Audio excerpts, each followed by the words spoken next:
ആദ്യമായി ഈ വിഷയവുമായി ബന്ധപ്പെട്ട് മുഖ്യമന്ത്രിയുടെ അഭിപ്രായം അദ്ദേഹം നമുക്ക് എല്ലാവർക്കും അറിയാം. ഇന്നലെ ഡൽഹിയിൽ AICC നേതൃത്വവുമായി ബന്ധപ്പെട്ട് മുഖ്യമന്ത്രി ആയതിനു ശേഷം അദ്ദേഹം അവിടുത്തെ AICC നേതാക്കന്മാരെ കാണാൻ പോയത് നമുക്ക് എല്ലാവർക്കും അറിയുന്ന കാര്യമാണ്.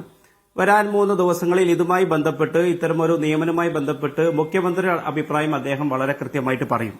പക്ഷെ ഇപ്പൊ ഇങ്ങനൊരു വിവാദം ഉണ്ടാകുന്നതുമായി ബന്ധപ്പെട്ട് കോൺഗ്രസ് പാർട്ടിക്ക് സൂചിപ്പിക്കാനുള്ളത്, നമുക്കറിയാം കഴിഞ്ഞ 10 വർഷക്കാലത്തെ ഭരണം കൊണ്ട് ജനങ്ങൾ മുഴുവൻ വെറുക്കപ്പെട്ട ഒരു പ്രതിപക്ഷമാണ് ഇന്ന് കേരളത്തിലുള്ളത്. കഴിഞ്ഞ തവണ ഒരു ഭരണപക്ഷമായിരുന്നു, ഇത്തവണ ഒരു പ്രതിപക്ഷത്തിരിക്കുകയാണ്. പ്രത്യേകിച്ച് ന്യൂനപക്ഷ സമൂഹത്തിന്റെ അതുപോലെ തന്നെ കേരളത്തിന്റെ പൊതുസമൂഹത്തിന്റെ വിശ്വാസ്യത നഷ്ടപ്പെട്ടു പോയ 10 വർഷക്കാലത്തെ ഗവൺമെന്റിന് ശേഷം പിണറായി വിജയന്റെ നേതൃത്വത്തിലുള്ള പ്രതിപക്ഷം കേരളത്തിലിരിക്കുകയാണ്.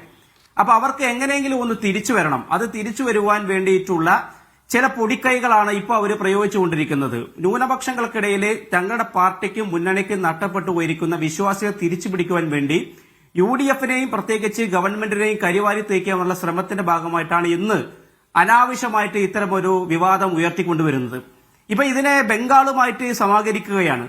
നമുക്കറിയാം കേരളത്തിലും ബംഗാളിലും 2 പുതിയ സർക്കാരുകളാണ് വന്നിട്ടുള്ളത്. ബംഗാളിൽ നടന്ന തെരഞ്ഞെടുപ്പുമായി ബന്ധപ്പെട്ട് ഇപ്പൊ ഇവിടെ സൂചിപ്പിച്ചതുപോലെ തന്നെ രാഹുൽ ഗാന്ധി ബംഗാളിലെ തെരഞ്ഞെടുപ്പുമായി ബന്ധപ്പെട്ട് അതിന്റെ കൃത്യമായ അഭിപ്രായം പറഞ്ഞിട്ടുണ്ട്. ജനാധിപത്യത്തെ അട്ടിമറിച്ചുകൊണ്ട് അവിടെ വലിയ തരത്തിൽ പണം ഉപയോഗിച്ചുകൊണ്ടും തെരഞ്ഞെടുപ്പ് കമ്മീഷൻ ഉപയോഗിച്ചുകൊണ്ടും കേന്ദ്ര സംവിധാനങ്ങളെ മുഴുവൻ ഇറക്കിക്കൊണ്ടാണ് ബംഗാളിൽ തെരഞ്ഞെടുപ്പ് അട്ടിമറി നടത്തിയിട്ടുള്ളത്. അവിടുത്തെ തെരഞ്ഞെടുപ്പ് കമ്മീഷന് അതുമായി ബന്ധപ്പെട്ട് അതിനകത്ത് പങ്കുണ്ടു എന്ന് കോൺഗ്രസ് വളരെ കൃത്യമായി പറഞ്ഞിട്ടുണ്ട്. ഞങ്ങൾ അതുമായി ബന്ധപ്പെട്ട് പ്രക്ഷോഭങ്ങൾ നടത്തിയിട്ടുണ്ട്. മമതാ ബാനർജി അതുമായി ബന്ധപ്പെട്ട് അഭിപ്രായം പറഞ്ഞിട്ടുണ്ട്. അവിടെ ഇലക്ഷൻ അട്ടിമറിക്കുന്നതുമായി ബന്ധപ്പെട്ട് നിരവധിയായ വീഡിയോകൾ പുറത്തു വന്നിട്ടുണ്ട്. അവിടെ ഞങ്ങൾ ഉറച്ചു നിൽക്കുകയാണ്. കേന്ദ്ര ഗവൺമെന്റിന്റെ തെരഞ്ഞെടുപ്പ് അട്ടിമറിക്കൽ ബംഗാളിൽ നടന്നിട്ടുണ്ട്.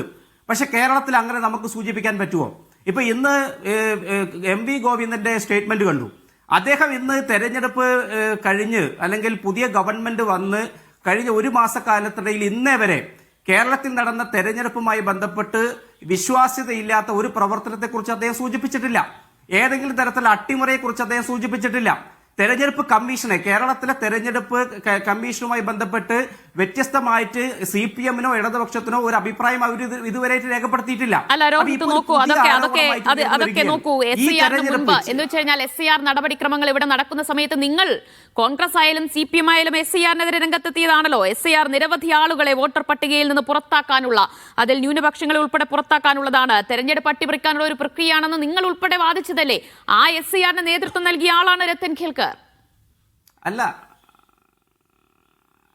അല്ല തെരഞ്ഞെടുപ്പ് നടപടികളും അതുപോലെ തന്നെ SIR നടപടികളൊക്കെ ആരംഭിക്കുമ്പോൾ കേരളത്തിലെ മുഴുവൻ രാഷ്ട്രീയ പാർട്ടികളെ അതുമായി ബന്ധപ്പെട്ട് അതിന്റെ ചർച്ചകൾ വിളിക്കുമ്പോൾ ഞങ്ങൾക്ക് ഞങ്ങളുടെ ആശങ്കകൾ ഞങ്ങൾ അറിയിച്ചിട്ടുണ്ട്. കേരളത്തിലെ അന്നത്തെ പ്രതിപക്ഷ നേതാവായിരുന്ന ഇന്നത്തെ മുഖ്യമന്ത്രിയായിരുന്ന ശ്രീ VD സതീശൻ തന്നെ ഈ വിഷയവുമായി ബന്ധപ്പെട്ട് SIRൽ കൂടുതൽ ആളുകൾ പുറത്തേക്ക് പോകുന്നു, പ്രത്യേകിച്ച് ഒരു പ്രത്യേക മതവിഭാഗത്തിൽ, പ്രത്യേകിച്ച് ന്യൂനപക്ഷ വിഭാഗത്തിൽപ്പെട്ട ആളുകൾ പുറത്തേക്ക് പോകുന്നു, ആ ആശങ്ക പരിഹരിക്കണമെന്ന് ഓരോ ഘട്ടത്തിലും സൂചിപ്പിച്ചിട്ടുണ്ട്. ഇവിടുത്തെ പ്രശ്നം എന്താ? രത്തൻ കേൽക്കറുമായി ബന്ധപ്പെട്ട് CPMനും ഇടതുപക്ഷത്തിനും പരാതിയുണ്ടെങ്കിൽ അദ്ദേഹത്തെ കേരളത്തിന്റെ മുഖ്യ തെരഞ്ഞെടുപ്പ് ഓഫീസറായി നിയമിച്ചത് ആരാണ്? അതിനെക്കുറിച്ച് ഒരു വ്യക്തമാക്കണ്ടേ? അദ്ദേഹം നമുക്കറിയാം 2024 തൊട്ട് 2026 വരെയാണ് അദ്ദേഹം മുഖ്യ തെരഞ്ഞെടുപ്പ് ഓഫീസറായി കേരളത്തിൽ പ്രവർത്തിച്ചിട്ടുള്ളത്. അതിന്റെ മുമ്പേ ഈ കേരളത്തിൽ ഇടതുപക്ഷ ഗവൺമെന്റിന്റെ 2019 മുതൽ 2022 വരെ GSTയുടെ കമ്മീഷണറായി പ്രവർത്തിച്ച ഒരാളാണ് ഈ രത്തൻ കേൽക്കർ. 2022 മുതൽ 2024 മുഖ്യമന്ത്രിയുടെ വകുപ്പിന്റെ കീഴിൽ IT വകുപ്പിന്റെ സെക്രട്ടറിയായി പ്രവർത്തിച്ച ആളാണ്. 2013 മികച്ച കലക്ടർക്കുള്ള അവാർഡ് മേടിച്ചൊരു വ്യക്തിയാണ്. അപ്പൊ ഇടതുപക്ഷം കഴിഞ്ഞ 10 വർഷക്കാലം അധികാരത്തിലിരിക്കുമ്പോൾ ഈ രത്തൻ കേൽക്കറിനെ സംബന്ധിച്ച് വ്യത്യസ്തമായിട്ട് യാതൊരു അഭിപ്രായം പറയാതെ തെരഞ്ഞെടുപ്പ് അട്ടിമറിക്ക് നേതൃത്വം കൊടുക്കുന്ന കളങ്കിതനായ ഒരു ഉദ്യോഗസ്ഥനാണെന്ന് നാളിതുവരെ പറയാതെ ഒരു ഗവൺമെന്റ് അധികാരത്തിൽ നിന്ന് മാറി അദ്ദേഹത്തെ മുഖ്യമന്ത്രിയുടെ സെക്രട്ടറിയായി നിയോഗിച്ച ഉടൻ തന്നെ ഇദ്ദേഹം മോശക്കാരനാണ്, അദ്ദേഹം RSSന്റെ ഏജന്റ് ആണെന്ന് പറയുമ്പോൾ അത് എങ്ങനെയാണ് വിലക്കെടുക്കാൻ സാധിക്കുക?